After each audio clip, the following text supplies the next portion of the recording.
நம்மளில் ஒரு குரூப்பு ஆளுங்க இருக்காங்க.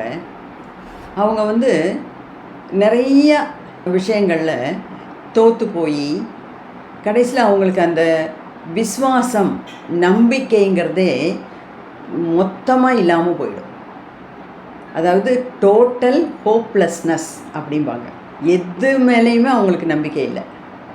இப்போ ஒரு பட்டதாரி ஒரு 3 வருஷமாக வேலை இல்லை, 50 இடத்துல ஏறி இறங்கியாச்சு இன்டர்வியூக்காக, வேலைக்காக, எங்கேயும் வேலை கிடைக்கல. அப்போ அந்த பட்டதாரியோட அந்த பையனோட மனோநிலை எப்படி இருக்கும்? இனிமேல் எனக்கு வேலையே கிடைக்காது, யாரும் எனக்கு வேலை கொடுக்க மாட்டாங்க, நான் வேஸ்ட்டு, என்னால் எந்த ஒரு இன்டர்வியூலையும் பாஸ் பண்ணுறதுக்கு கூட லாய்க்கு இல்லை, நான் சுத்த மோசம் அப்படிங்கிற ஒரு நிலைமைக்கு வந்துட்டாங்கன்னா அது அவங்கள ரொம்பவே அவங்க வாழ்க்கையை பாதிக்கும். அந்த மாதிரி இருக்கும்போது கொஞ்சம் கொஞ்சமாக அவங்களோட ஹெல்த்தும் பாழாக போயிடும். கொஞ்சம் கொஞ்சமாக பல பல வியாதிகள் அவங்கள வந்து தொட்டிக்கும்.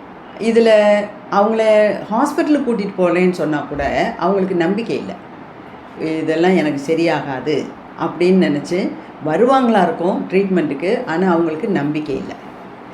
அந்த மாதிரி நம்பிக்கை இல்லாமல் ஒரு ட்ரீட்மெண்ட்டுக்கு போகும்போது இன்னும் என்ன ஆகும்னா 2 விஷயங்கள்.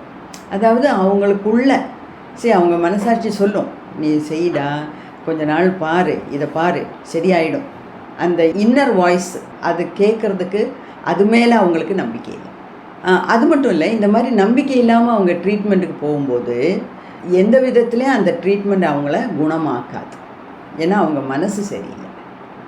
ஆனால் இந்த மாதிரி விரக்தியான மனநிலை உள்ளவர்களுக்கு கூட அவங்கள நார்மல்சிக்கு கொண்டு வரதுக்கு ஃப்ளவர் ரெமெடிஸில் மாற்று வழிகள் உண்டு அப்படின்னு தான் நான் சொல்ல வரேன்.